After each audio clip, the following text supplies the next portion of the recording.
Hola, ¿cómo están? Les quiero dar la bienvenida a este webinar de Botis. Partir agradeciendo a Botis por la oportunidad de poder compartir este tiempo, este ratito para hablar un poco de un tema que a mí me parece interesante. 5 tips indispensables para el éxito en regeneración ósea guiada simultánea a la instalación de implante inmediato en el sector anterior.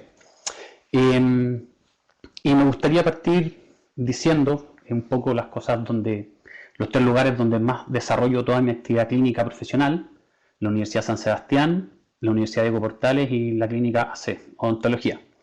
En realidad la idea un poco de hoy día es hablar de ciertos tips, ciertos puntos a evaluar para cuando uno quiera hacer instalación de implantes simultáneamente con una regeneración, y cuáles serían los puntos para asegurar el éxito, ¿ya? Y entonces lo primero importante a tener en consideración es que hoy en día los pacientes vienen a buscar terapia con implantes dentales, es lo que están consultando, y sabemos que es una alternativa para el tratamiento del eventualismo parcial y total. Pero mientras más pacientes van apareciendo con esta necesidad, claramente se nos van presentando situaciones clínicas que son más desafiantes, donde requieren de mayor manejo, de regenerar y revolver tejidos que se han perdido desde hace mucho tiempo. El primer punto que creo que es importante determinar, o el primer tip a evaluar, sería el tiempo de instalación de este implante. En este primer paper, que habla un poco de los tiempos inmediato, haciendo comparar a estos dos doctores importantísimos por lo demás, van diciendo cuáles serían las ventajas para uno, las desventajas para otro. Principalmente en las conclusiones se llega a que hacer un implante inmediato, si bien tiene una ventaja respecto a tiempo, que disminuye los tiempos, el número de sesiones, la morbilidad y el número de cirugías, se encuentra con la desventaja de que técnicamente requiere más experiencia por parte de un cirujano, y las complicaciones de repente se presentan con mayor frecuencia. Por el otro lado, cuando uno piensa en hacer un implante temprano, obviamente nos encontramos con ciertas características que lo favorecen. Tengo un manejo bastante más fácil porque tengo un sitio que está cicatrizado, ¿ok?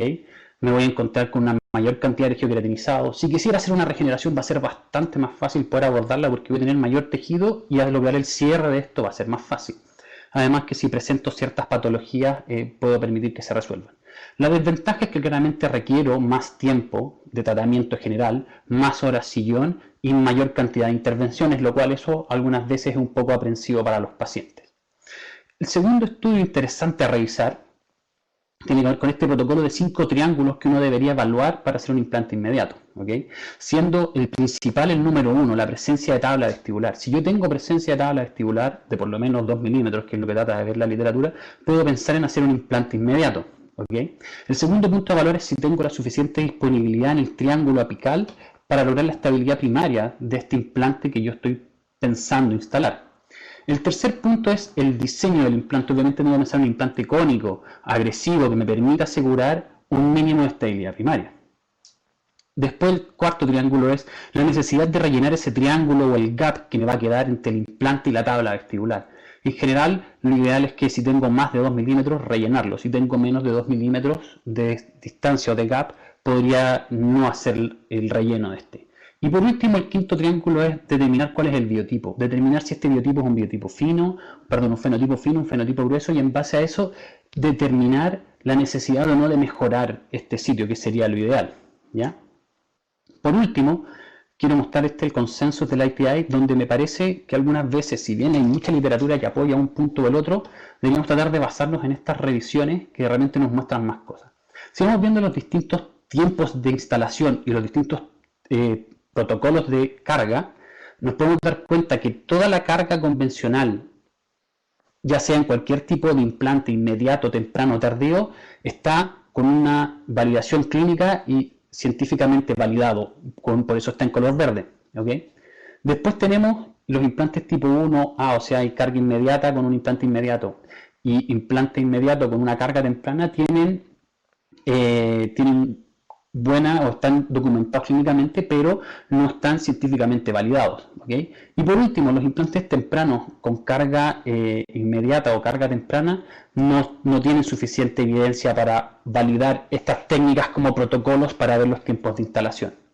Esto se explica principalmente, ahora, todos estos estudios o todo este tipo de protocolos tienen altas tasas de éxito, eso reportan toda la literatura que se leyó en este paper, pero le falta validez clínica a algunos protocolos para ser instalados. Ahora, si lo pensamos con un poquito de lógica, claramente un implante temprano, ya sea tipo 2, tipo 3, con una carga inmediata, una carga tardía, no tiene mucho sentido porque yo tengo que haber sacado el diente, haber dejado un provisional, adhesivo, Maryland, una prótesis, lo que ustedes desean hacer. Y claramente, ¿por qué me querría arriesgar a darle una carga si ya lo tengo estabilizado a mi provisorio con eso?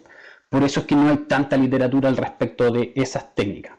Pero sí vamos viendo y nos podemos ir dando cuenta que es importante ir pensando en qué tiempo y con qué protocolo de carga voy a ir trabajando este implante para que esté bien validado.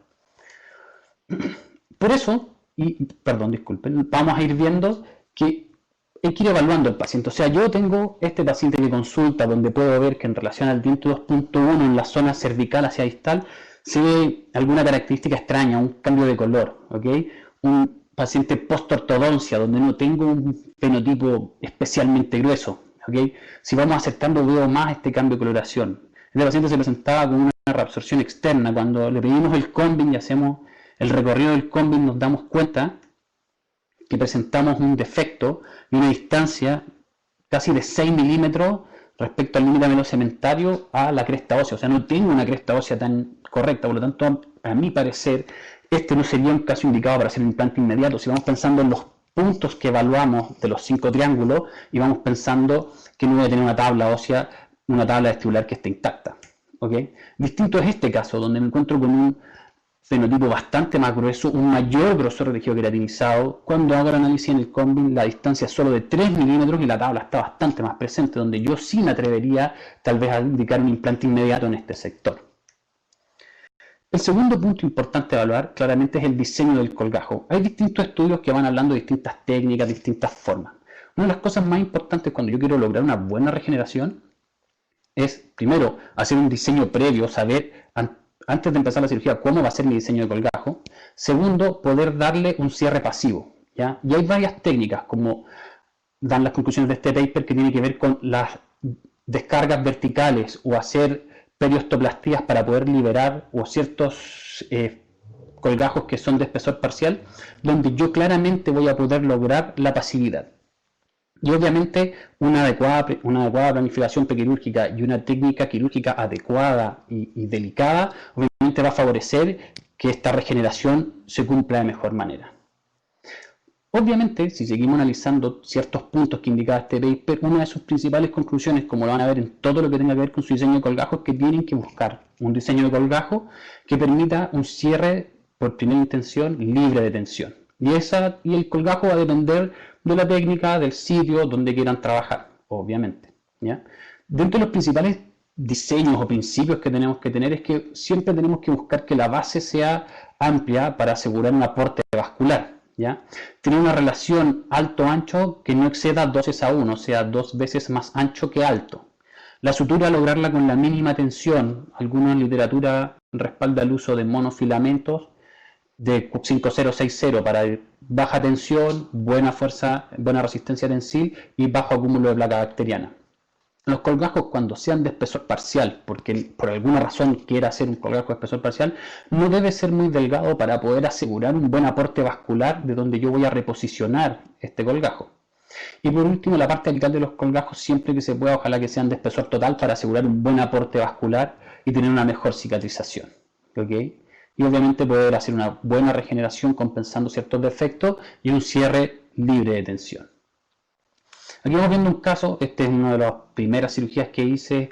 En realidad todavía no había manejado ciertas cosas y decidí hacerlo con una técnica de bolsillo intracircular, no hice ninguna descarga. Y en realidad me doy cuenta ahora que lo veo y siempre que voy analizando mis casos después de haber hecho alguna presentación, que en realidad no pude lograr una buena libre de tensión. O sea, hay bastante tensión en ese tejido, pero todavía estábamos aprendiendo. Hoy en día ya que creo que uno va mejorando un poco más, hace un diseño distinto, aborda ya tal vez con 1 o 2 descargas, eso va a depender obviamente de su caso clínico, pero para tener una mejor visualización de los defectos que quiero tratar, hacer una liberación con una incisión horizontal en el periósteo que me va a permitir manipular estos tejidos de mejor manera, la instalación de los implantes, una regeneración y, obviamente, y finalmente lograr un buen cierre, un cierre pasivo con la sutura. Otra opción es no ocupar colgajo. cuando esté la indicación, cuando sea el minuto, por ejemplo en un implante inmediato, donde hacemos la exodoncia de manera traumática, hacemos la preparación de nuestro lecho, instalamos este implante, un BLT de 4.8 por 10 SLA, se instala en posición, respetando todos los parámetros de una posición correcta, una posición protésicamente guiada, ¿ok?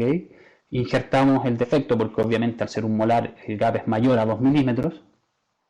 Ocupamos PRF en este caso para cubrir un poquitito la discrepancia que había en la zona coronal del alvéolo y su sutura para mantener. El control a los 15 días vemos que el tejido está cicatrizando bien, hacemos el retiro de sutura, a los 90 días el tejido está cicatrizado sin ningún problema y tomamos la radiografía de control. Bueno, aquí contando la historia, la paciente se perdió porque este caso lo estábamos desarrollando con una alumna de la Universidad San Sebastián y un año y medio después llegó a hacerse su rehabilitación final y decidimos tomar un cómic para ver qué era lo que realmente se había formado. Y podemos ver que se logró una buena posición con un buen relleno del defecto y la alumna continuó para terminar la rehabilitación de este caso con una corona cemento atornillada con un pilar varios en este caso y cerrando la chimenea. El tercer punto interesante a evaluar es el uso o no de injerto de tejido conectivo y qué técnica usar. Para mí en el sector anterior es casi indicación, o el 90% de los implantes que pongo en ese sector los hago con un injerto de tejido conectivo.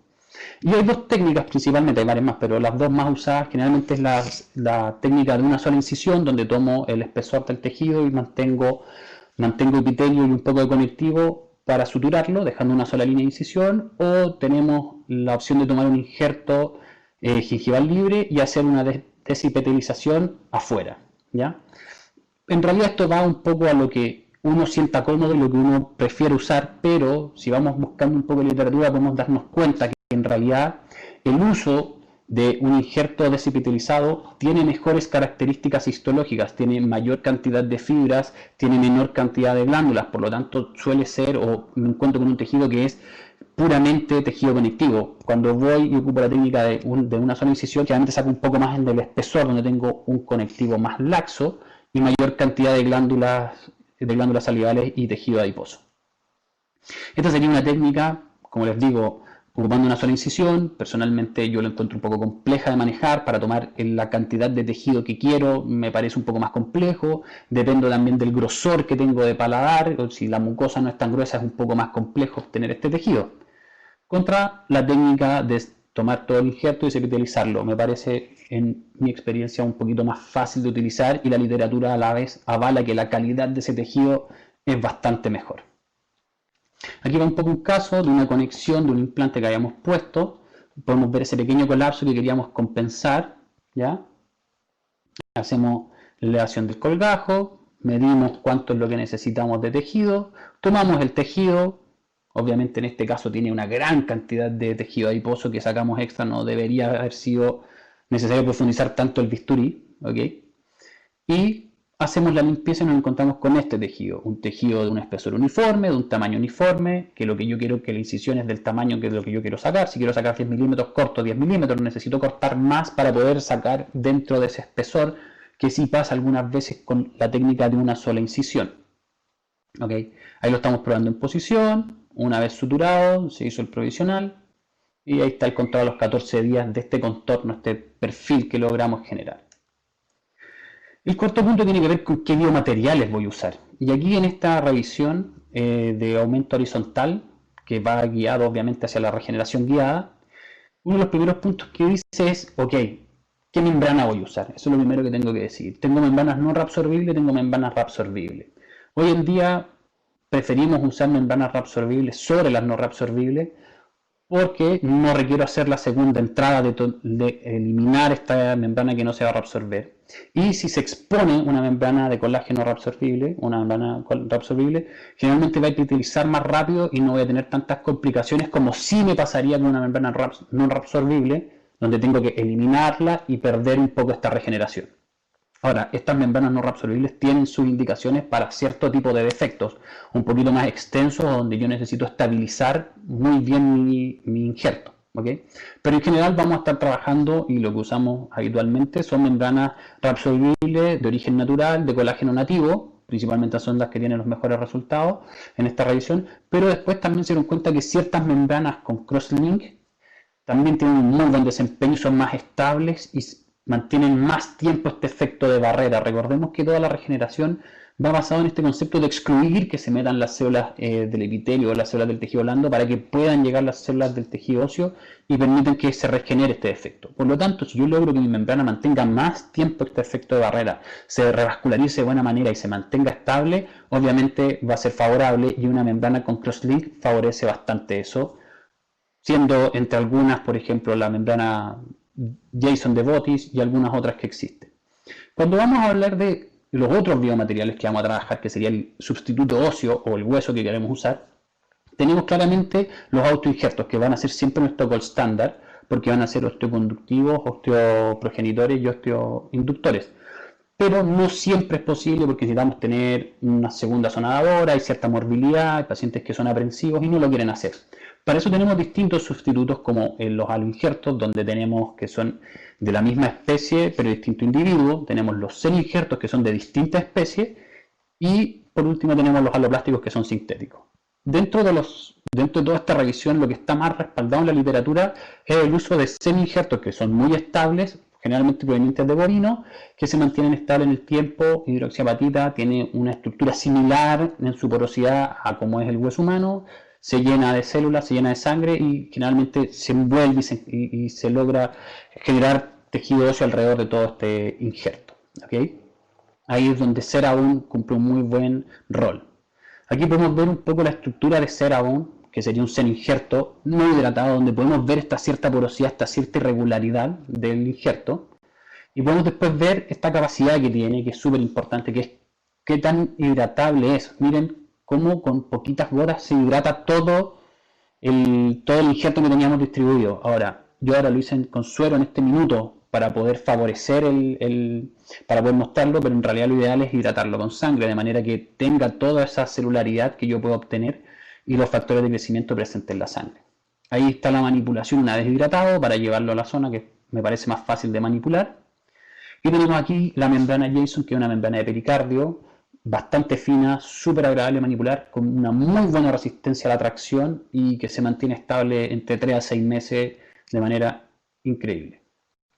El quinto punto para mí bastante importante, que uno podría decir yo quiero un tip más quirúrgico, pero para mí súper importante, es la mantención perimplantaria. Porque una vez que hemos hecho todo este sacrificio y hemos hecho tratamientos de un año y medio, 2 años, y terminamos y se nos olvidamos de hacer una mantención para que este éxito se mantenga a largo plazo y eduquemos a nuestros pacientes, me parece importante. Y el año 2019 Monbelli publicó este paper donde está el primer protocolo, las primeras guías de cómo debería ser, con qué intervalos debería ser esta mantención perimplantaria, que es algo que si uno busca en la literatura, cada uno dice un poco lo que siente, pero no está tan estandarizado.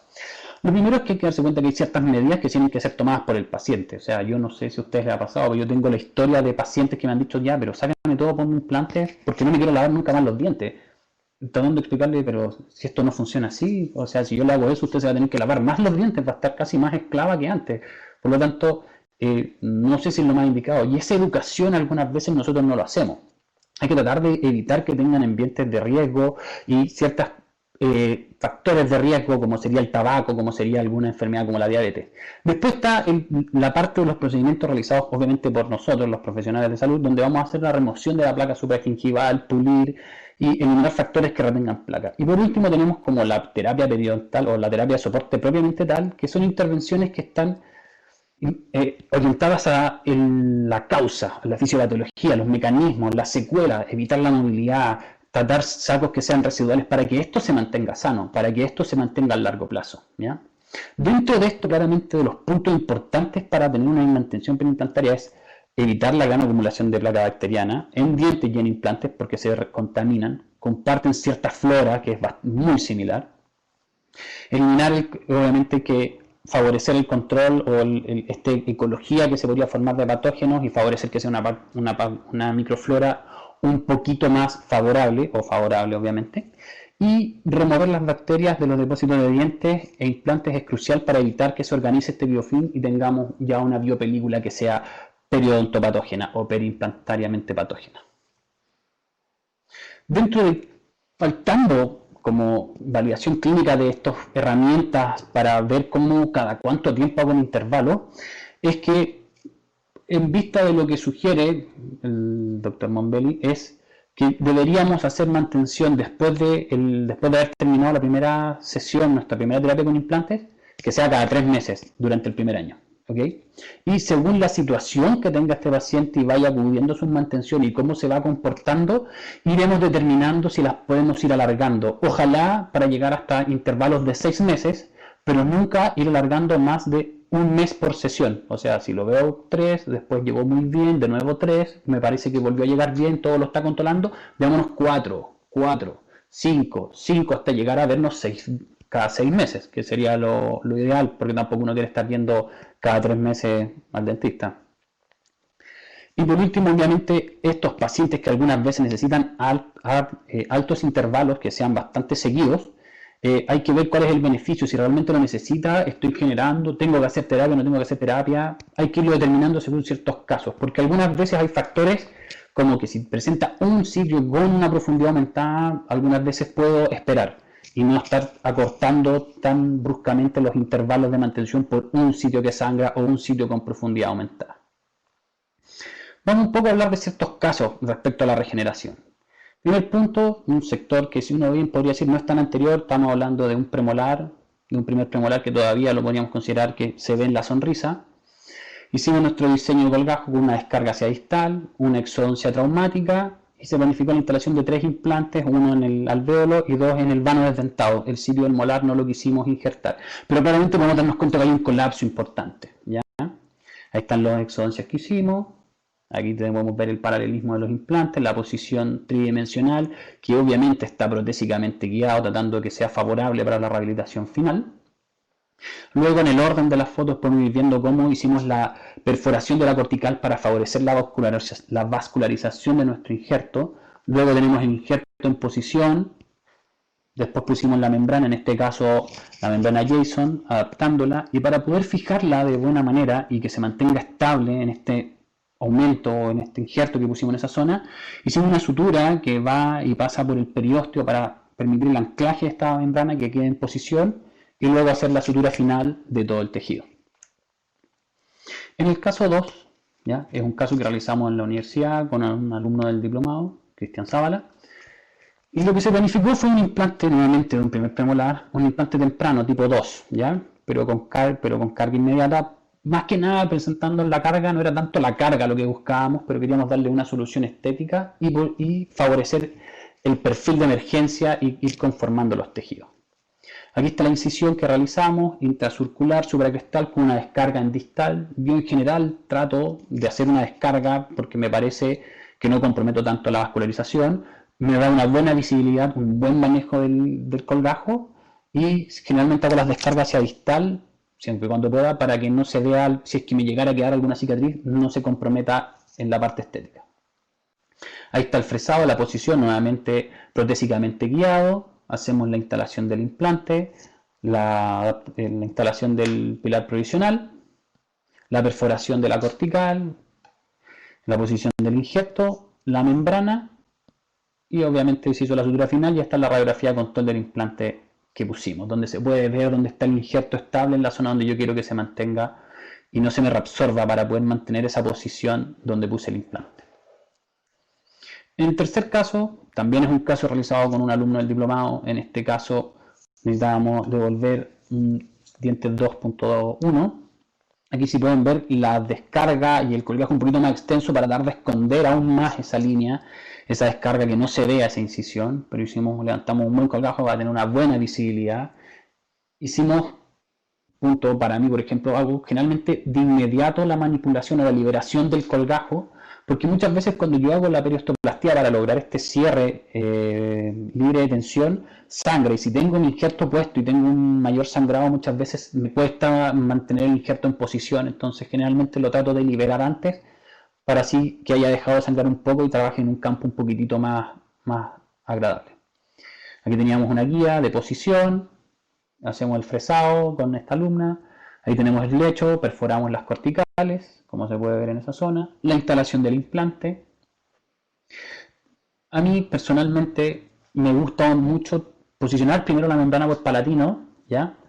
Y después permitir colocar el injerto y después plegarla sobre esta zona. Me parece que es un poquito más fácil de manipular, me parece que no es tan complejo. Le hago un espacio levantando el colgajo en palatino, introduzco la membrana, me queda estable, coloco el injerto y después la pliego sobre ella misma, hidratándola, y se adapta de manera bastante agradable y satisfactoria.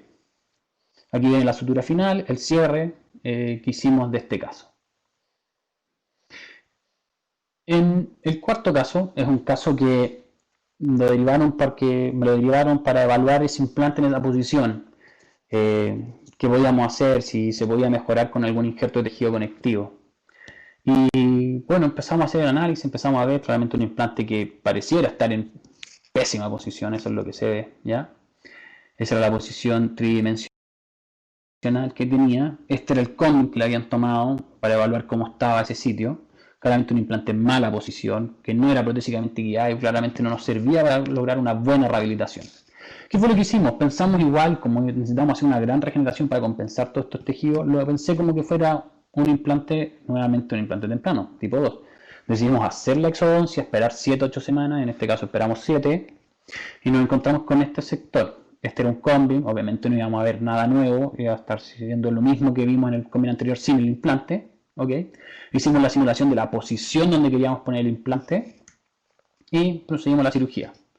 Podemos ver cuál era el defecto que teníamos y aquí tenemos el colgajo donde fue intracircular en el central, supracrestal, con una descarga en distal del canino bastante biselada para favorecer el acople una vez que hagamos la sutura final y a la vez que se genere una menor cicatriz, ¿ya?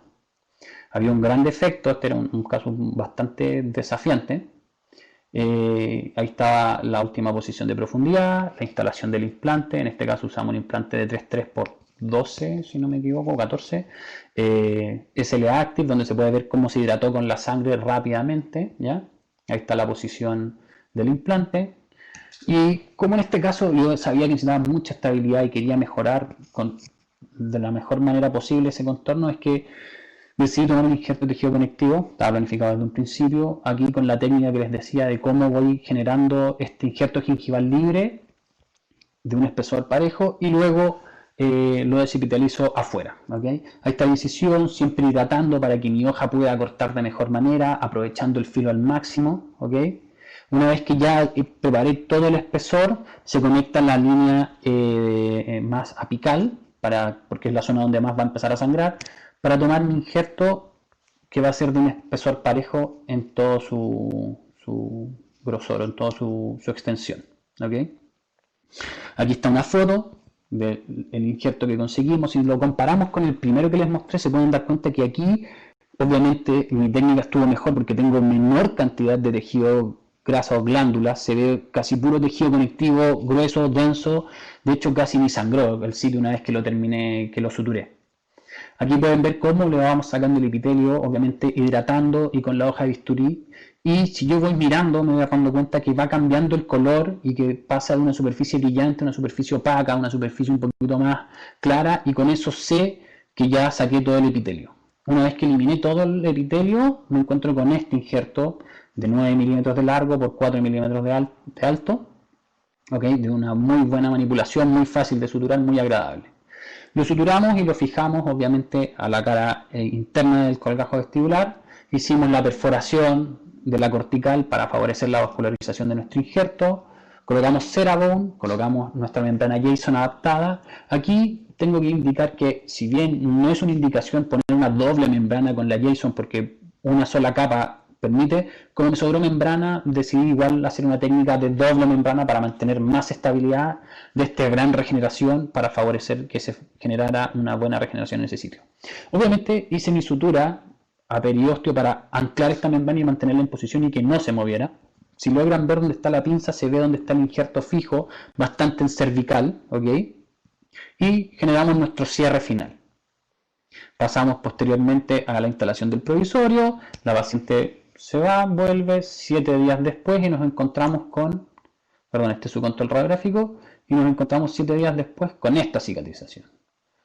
Un aspecto bastante sano, la descarga, si bien se ve la línea, es casi imperceptible, el volumen o el contorno se aprecia estable, el paladar, que es una de las principales aprensiones que genera mucho dolor, cuando uno logra mantenerse en ese espesor correcto, a los 7 días no hay dolor, está completamente cicatrizado. Una zona ideal es zona del segundo premolar, primer molar para obtener este injerto. ¿Okay? A los 21 días la descarga es casi imperceptible, obviamente una pequeña reabsorción por cómo pegamos el provisorio adhesivo de esa zona de las papilas, que va a ser trabajado posteriormente con provisorios, pero tenemos un contorno, un tejido que se ve estable, que se mantiene en su posición, y claramente eso es lo que queremos lograr cuando hacemos una gran regeneración. El quinto caso que les quiero compartir es el caso de un paciente joven que consultaba por 2 prótesis fijas unitarias con perno colado que tenía en el sector anterior de diente 1.1 y 2.1, donde ya nos podemos dar cuenta que la tabla no está muy presente, donde me puedo dar cuenta que pareciera haber cierta lesión, donde veo que es un perno tremendo, la posibilidad de que se fracture y tenga que hacer osteotomía de este diente es bastante grande, ¿ok? Por lo tanto, pensamos nuevamente en que el mejor manejo, como tenía que ser una buena regeneración, un sector anterior estético, era pensar en un implante temprano. Hicimos la exodoncia, esperamos 8 semanas, estuvo con un provisorio adhesivo, como se puede ver ahí, y llegó el día de la cirugía. Retiramos el provisional, hacemos nuestra incisión, ¿okay? Supracrestal intracircular con una descarga hacia el lado izquierdo distal, ¿okay? Levantamos este escolgajo de espesor total, hacemos el fresado, la preparación de los lechos. En este caso, como queríamos una mejor manipulación, es que preparamos PRF, como pueden ver en la foto de la derecha, perdón, de la izquierda, y preparamos y mezclamos el Cerabond, este semi-injerto, con IPRF para mejorar su manipulación, como pueden ver en esa foto. Ahí están los implantes instalados, preparamos ciertas perforaciones en las corticales alrededor. Si se dan cuenta, empezamos a tener cierta estandarización en los procesos que estamos realizando, ¿okay? Previamente ya había liberado este colgajo, nuevamente pongo la membrana en palatino para fijarla antes de poner mi injerto, posiciono mi injerto, una membrana de PRF, adapto la membrana y si se dan cuenta y afina el ojo se ve como una línea que pasa bien cerca hacia el diente 2.2. Esa es una sutura que hicimos con vitril a periósteo para fijar esta membrana. Después pusimos otra también al lado derecho y finalmente la sutura final, el cierre, y volvemos a entrar el provisional para dejar que esto siga cicatrizando. El último caso, que creo que es uno de los casos como más complejos y que aún así uno podría pensar que tal vez no es un sector anterior propiamente tal, es un caso de un reborde bastante atrófico, una paciente dentada total de larga data que ocupaba una prótesis total, y se hizo toda la planificación. Esto fue en el posgrado en implantología de la Universidad San Sebastián, y habíamos pensado en hacer una prótesis híbrida. Si yo veo esto, lo primero que pensamos es una prótesis híbrida, y se hizo toda la planificación, decidimos cuál iba a ser la posición de los implantes, y sabíamos que íbamos a hacer una gran regeneración, ¿okay? Hacemos un colgajo de espesor total, bastante amplio, que nos permitiera una buena visibilidad, ¿okay? Hacemos la posición de nuestros implantes, vamos siempre corroborando que tengamos una posición protésicamente guiada, no donde hay hueso, por eso están un poquito hacia palatino, ¿ok? Pero nos aseguramos de hacer unas buenas regeneraciones, principalmente en los 4 implantes anteriores, los 2 posteriores no le hicimos una gran regeneración. Como sabíamos que íbamos a hacer una regeneración grande, queríamos una membrana que se mantuviera estable. Obviamente esta membrana Jason, que puede estar hasta 6 meses, nos iba a funcionar muy bien, ¿ok? Aquí tenemos Cerabond, que mezclamos con un poco de autólogo y un poco de Maxgraft, que sería el halo injerto de Botis, y lo colocamos en distintos sectores. Este es el escáner de control cuando queríamos hacer la conexión, y podemos ver que hay ciertos sectores donde se ve este aumento de volumen. Otra de las cosas que nos favoreció fue el uso de estos pilares provisionales, o sea, estos implantes provisionales, que nos iban a permitir mantener un elemento protésico, porque la paciente no iba a estar sin dientes 6 meses, pero nos permitía a la vez no comprimir los injertos. De esta manera iban a poder integrarse de mejor manera. Aquí podemos ver el resultado del día que íbamos a hacer la conexión. Claramente los rebordes se ve que había cambiado, que es un reborde que modificó, que aumentó. Hicimos la conexión, pero sabíamos que nos faltaba un poco de tejido en el sector anterior. Entonces, en este caso, en vez de hacer inmediato, porque era una cirugía muy grande, poner 6 implantes más la gran regeneración que hicimos, además tomar un injerto de tejido conectivo, decidimos posponerlo para el minuto en que íbamos a hacer la conexión. Con eso tomamos un gran injerto en el paladar, lo limpiamos, lo preparamos.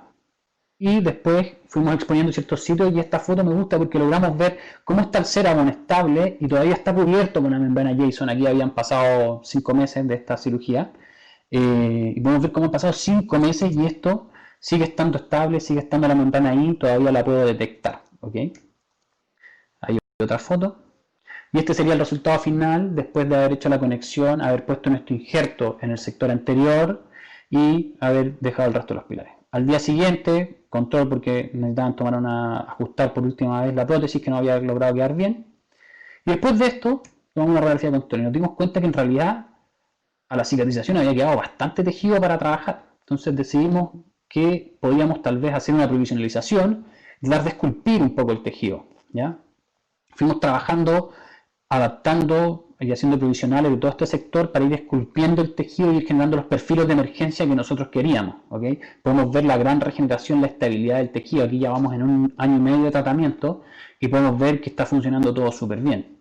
Se hace una toma de impresión con transfers personalizados para reproducir este perfil de emergencia que creamos, el modelo maestro, y obviamente el día que íbamos a instalar todo lo decidimos rehabilitar con 3 prótesis fijas plurales, cemento atornilladas de circonio. ¿Ya?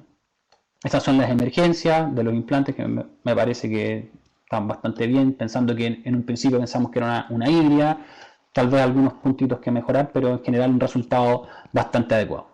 Y aquí es donde viene la importancia. Después de haber estado 1 año y medio, 2 años de tratamiento para lograr este resultado, que por lo demás la paciente estaba feliz, obviamente yo tengo que estar haciéndole mantenciones desde que lo instalamos y hemos estado trabajando la higiene, mantenciones para que esto se cuide, esto se mantenga, esto dure a largo plazo y pueda tener un éxito, porque si dura 6 meses la regeneración que hice no funciona, si dura 6 semanas tampoco funciona. Yo necesito que esto esté estable 5 años, 10 años, el mayor tiempo posible, ojalá toda la vida del paciente, y no tengo que requerir una nueva intervención para mejorar eso.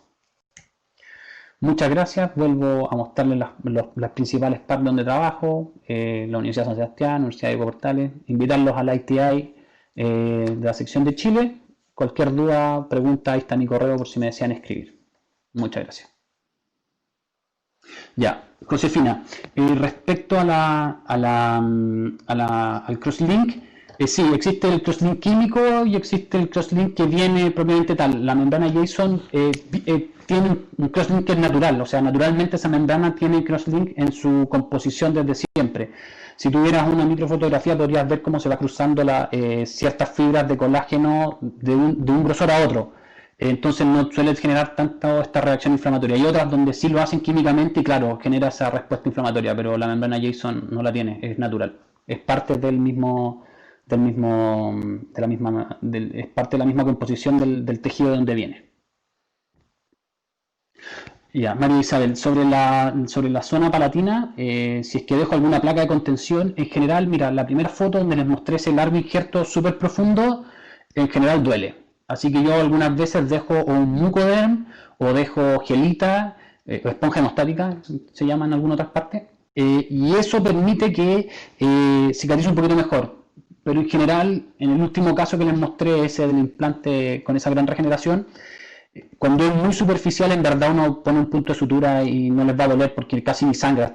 Todavía no has logrado llegar al espesor submucoso, entonces generalmente no debería ser necesario, pero eso yo creo que requiere una cierta calibración. Yo ocupo solo esta técnica para tomar injertos de tejido conectivo desde hace 4 años y creo que recién hace un tiempo corto me salen decentes, ni siquiera diría buenos, pero me salen decentes bien, porque hay que calibrar el poder sacar ese grosor parejo y no irse más profundo, si no, no hay ningún problema, pero podrías hacer una placa sin ningún problema. Espero haber aclarado tu duda. Segundo, la membrana reabsorbible por palatino la estás fijando con tachuelas. No, generalmente hago una pequeña elevación de colgajo, hago que se fije mismo y la doblo, no, generalmente no es necesario. Como tengo buen tejido óseo, no suele ser tan necesario las tachuelas, pero si quisieras una regeneración un poquito más grande o más ambiciosa, esta membrana es completamente, se puede fijar con tachuelas y funciona súper bien. No siempre, pero en general ahora último he estado tratando de hacer una mayor cantidad de corticotomías en el maxilar para asegurarme una buena irrigación. Podrías obviamente evitarlo, en la mandíbula es imprescindible porque tenemos un hueso bastante más corticalizado, pero en general me parece que funciona un poquitito mejor. podrías hacerlo o no hacerlo. En realidad no sé si es estadísticamente significativo, pero me parece que me aseguro y no es tanto más demoroso. Mira, lo que pasa, Daniel, respecto a por qué ocupo una mezcla de semi-injerto con halo-injerto, sería lo mismo de pensar en usar un semi-injerto con auto-injerto, darle un poquito esa propiedad de que cambie, de tener hueso propio.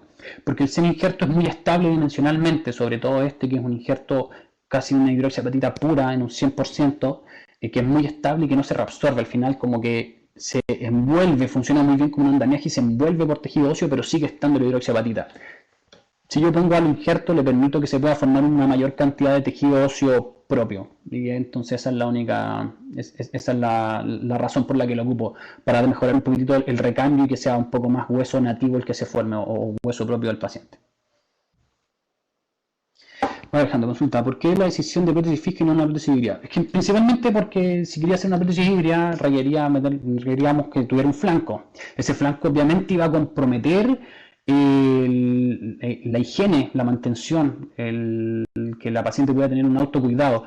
Generalmente es uno de los grandes problemas que nosotros pensamos que hay que indicar una prótesis híbrida, pero en general el problema de la prótesis híbrida es que si no está bien diseñada o le dejo un flanco en esta zona para tratar de dar los espesores mínimos del material, termino teniendo este problema. Entonces en este caso, como se conformó un buen tejido, decidimos que era adecuado hacer una prótesis fija.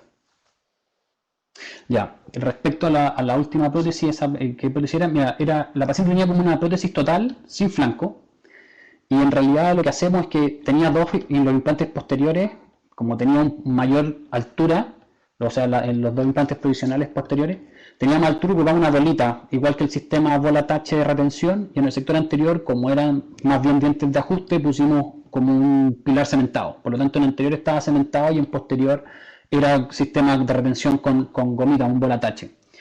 Y era como una prótesis total. Y una vez que hicimos, o sea, como una prótesis con paladar, perdón. Y una vez que hicimos la provisionalización, ocupamos esta misma prótesis, pero la pasamos a los pilares provisionales. Y con eso hicimos la transición ocupando los mismos dientes, los mismos parámetros, la misma posición, la misma relación oclusal. Eso.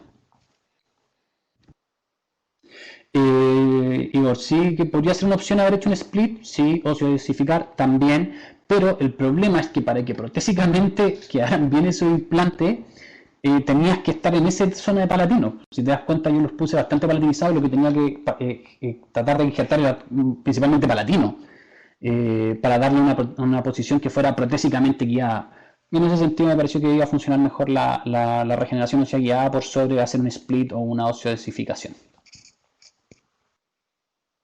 Facundo, sí, es completamente posible realizar esa técnica que la describe muy bien el doctor Busser. Podrías hacer una primera capa con autoinjerto, claro. Como también en ese estudio, si quieres me mandas un correo y te lo envío, dice que en realidad si tú le dejas un semi-injerto, igual se va a integrar, los éxitos son los mismos. Principalmente la razón de hacer eso es para mejorar el BIC de ese implante, el Bone Implant Contact. Es claramente una posibilidad.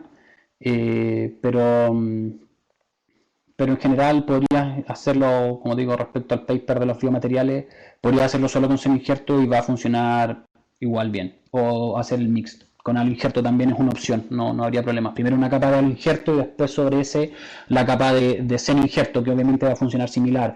Una zona donde va a tener alto recambio, se va a formar un hueso propio del paciente sobre la superficie del implante y después un injerto más estable dimensionalmente que no se va a perder, que lo voy a poder mantener más tiempo. Pero, como digo, no es tanto el cambio.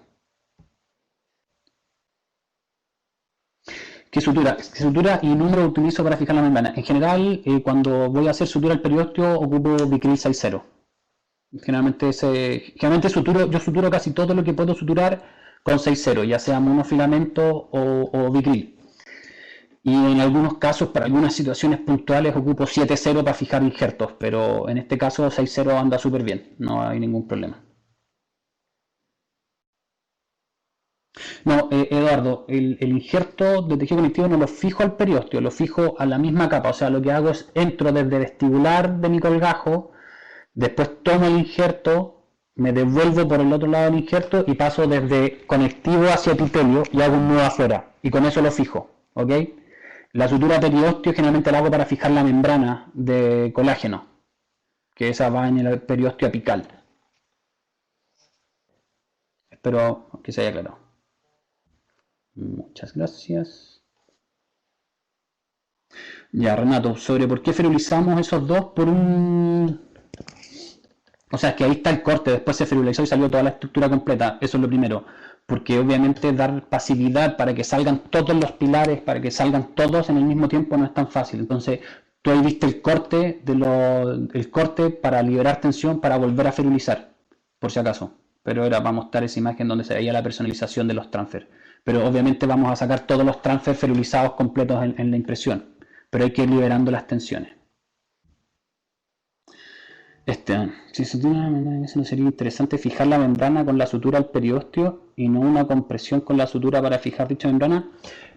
Sí, podrías hacerlo, de repente no es tan fácil. Suturar esta membrana se tiende a desgarrar un poco y esa fijación al periósteo igual funciona porque tú tienes que haber liberado tu injerto de esa capa muscular, por lo tanto el injerto corre y sutura y cierra súper bien. No suele ser un gran problema en general.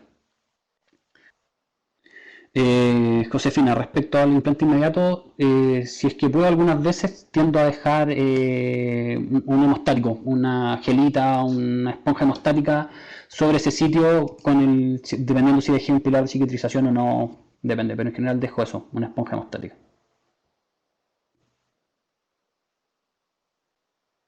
El primer punto, Nicolás, que llegaste un poco tarde, tiene que ver con el tiempo de instalación. Si voy a hacer decidir bien cuándo está indicado hacer un implante inmediato o cuándo realmente conviene hacer una instalación diferida, un implante tipo 2, tipo 3 o tipo 4 para asegurarme un mejor manejo y un mejor resultado estético al final.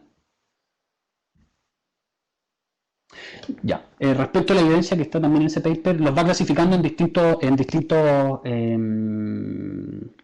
distintas clases. No me di todo el tiempo porque si no estaríamos hablando 3 días respecto a eso, pero hay distintas clases de defectos. Si bien ese bien grande estaba llegando súper al límite de la indicación, si yo puedo estabilizar el implante y tengo tejido óseo alrededor que me permite estabilizarlo, no debería haber mayor problema, lo podría realizar. Para hacer una regeneración ósea previa es cuando no puedo generalmente estabilizar el implante en una posición protésicamente ideal. Si quiero anclar el implante lo voy a anclar, eso está claro. Pero la cosa es que quede en una buena zona, en una buena posición, y si es así, te ayuda porque igual le da un poco de contención al injerto y se colapsa menos, siempre y cuando lo puedas manejar de buena manera.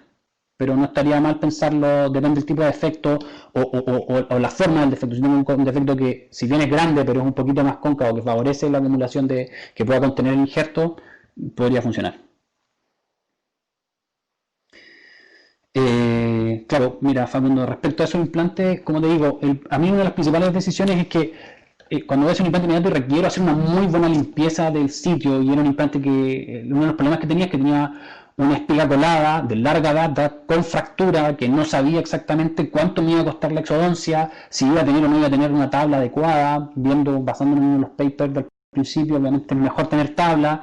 Bajo eso preferí, pensando en un paciente joven que no tiene ni 30 años, para el manejo de la regeneración que quería hacer, me pareció un poquito más seguro hacer la exodoncia y pensar en un implante temprano donde puedo manejar un poco más los tejidos. De hecho, es más, está contemplado cuando hagamos la conexión de ese caso, poner un injerto de tejido conectivo para aún así darle el último manejo y permitir y tener tejido para poder regenerar de buena manera. Jorge Sánchez, respecto a la fabricación de dentaduras parciales, el gold standard que usa es PMA. Me estaba hablando así como de la parte provisoria, no entiendo mucho la pregunta, pero en general era una prótesis, era como una símil de una prótesis total, dientes de acrílico, y eso se puede anclar, iba funcionando. Y después, como eran provisorios segmentados de cada una de las prótesis que íbamos a hacer, no había gran problema en que siguiera siendo el mismo acrílico. Pero si quisiera hacer una estructura completa, lo ideal sería ferulizarlo para evitar las distorsiones. Miguel, sobre si ocupamos una membrana no reabsorbible, ¿hay alguna diferencia? Mira, en general no. También ese paper, esa revisión larga, no mostraba grandes diferencias si usaba una membrana reabsorbible o no reabsorbible, no era estadísticamente significativo.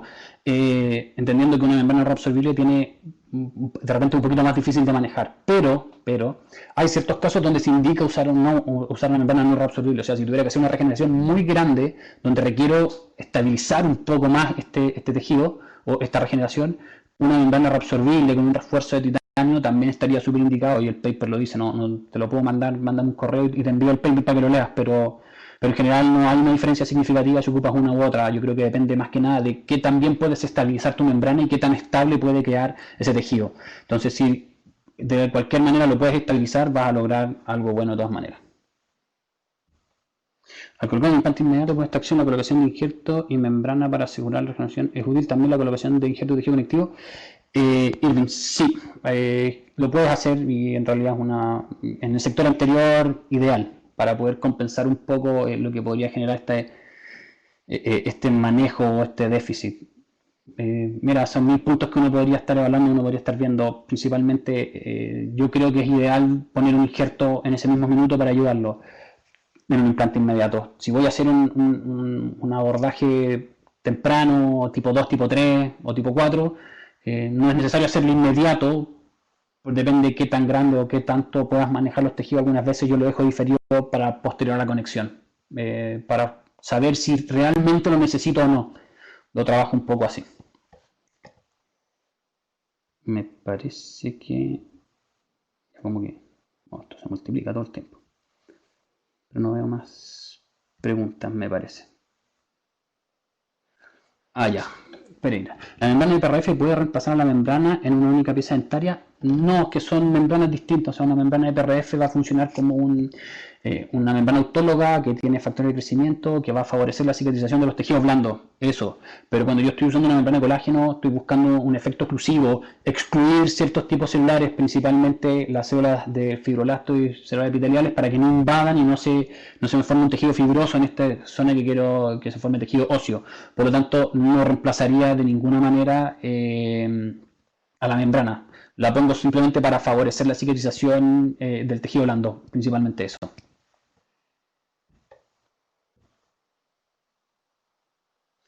Ya, resumir los 5 puntos. Principalmente tengo que ver en cuál va a ser mi tiempo de instalación, cómo voy a diseñar mi colgajo, si voy a hacer descargas o no, dónde las voy a hacer, cómo las voy a hacer, hacia qué zona las voy a dirigir para favorecer el uso no de injerto de tejido conectivo. Elegir materiales que sean lo más indicados, que estén aprobados, que estén validados con estudios, que sean de buen manejo, que tengan seguridad en su uso y que sean estandarizados. Para mí eso es una de las partes importantes.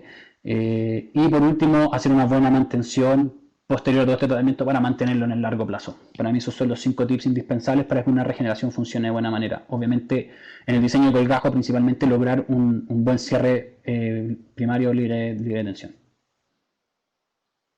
Muchas gracias, Daniel, mira, respecto a la posición que se ve súper palatinizada, tiene que ver con la reabsorción, pero obviamente teníamos una guía que usamos en el minuto para ir fresando los implantes y esas eran las posiciones para que quedara en el enfilado previo que se diseñó. Esto está guiado, obviamente el tiempo no da para mostrar todo el caso, pero está completamente ordenado de por qué decidimos hacer cada uno de los puntos y llegar a esa posición. No, en realidad debería estar estable. Mientras yo no lo comprima, se va a mantener de buena manera la regeneración que hicimos. Si yo le pongo nuevamente una prótesis, va a tender a comprimir. Una de las razones por las que usamos estos mini implantes para evitar la compresión de todo este injerto. Mariano, ¿cómo cambia la flora bacteriana cuando es una boca propensa a ver implantitis? En realidad es la misma flora que tiene un paciente periodontal. En un 90% es igual, similar. Ciertas bacterias cambian, pero es lo mismo, o sea, tiene que aumentar, tiene que haber una gran proporción de bacterias del grupo naranjo y el grupo rojo que van a generar este biofilm periodontopatógeno. Ahora, cuando yo tengo un paciente periodontal, le hago exodoncias completas, va a desaparecer los periodontopatógenos. Instalo los implantes, va a seguir desapareciendo y una vez que hago la conexión van a volver a colonizar ese sitio. Por lo tanto, en general lo que hay que hacer es enseñarle al paciente y recordar que la periimplantitis es un factor de riesgo, la periodontitis es un factor de riesgo para la periimplantitis que incluso aumenta el riesgo en 2,5 a 3 veces, si no me equivoco, si mal no recuerdo. Por lo tanto, es una flora súper similar. Cambian algunas especies nuevas como un Streptococcus aureus, algunas cándidas que aparecen, pero eso, generalmente es lo mismo. Bueno, en realidad ahí es donde hice sticky porque queda mejor adherido y se mueve menos, queda más estable el injerto, ¿ya? Entonces no se te tiende a colapsar tanto, eso primero. Le puse un PRF para favorecer que vascularice por esa zona, le puse la membrana, sobre la membrana puse otro PRF y de ahí cerré todo. Esa es la verdad. En realidad, mientras tenga la membrana, porque el tejido blando tiene que venir de afuera, o sea, va a venir desde la incisión, no va a venir desde adentro, si tengo el periodo intacto, por lo tanto no debería ser un problema. Lo hice por eso. ¿Cuál es mi opinión respecto a la técnica de extracción parcial como socket shield o pontic shield para la mantención de la tabla estructural en conjunto con relleno del gap? La verdad, no tengo experiencia, no lo he hecho, no lo manejo. Sé que hay gente que lo hace muy bien y les funciona. Creo que falta tal vez un poco de literatura más a largo plazo para ver qué pasa. Pero creo que todas las opciones son válidas, hay que ir probando, yo que soy un hombre que trabajo en la universidad, entiendo que hay que ir desarrollando conocimiento y ir probando técnicas. Pero si bien es una opción que puede ser válida, también tienes que determinar que la indicación es bastante puntual, porque requiere un diente en ciertas características. O sea, tengo que sacar un diente que está mal, pero a la vez está intacto para poder mantener esa tabla o ese trozo de diente. Pero los resultados que se ven bonitos, se ve que está estable el tejido, parece que funciona. Esa es la verdad, pero no tengo experiencia, no lo he hecho, no lo he probado. Ahí estamos. Gracias a todos. Nuevamente les dejo mi correo, lo conocen, es doctor.alejandrosignorio@gmail.com. Me pueden hacer las preguntas que falten, que les aparezcan, los papers que quieren que les mande, no hay ningún problema, les comparto todo. Muchas gracias por su tiempo.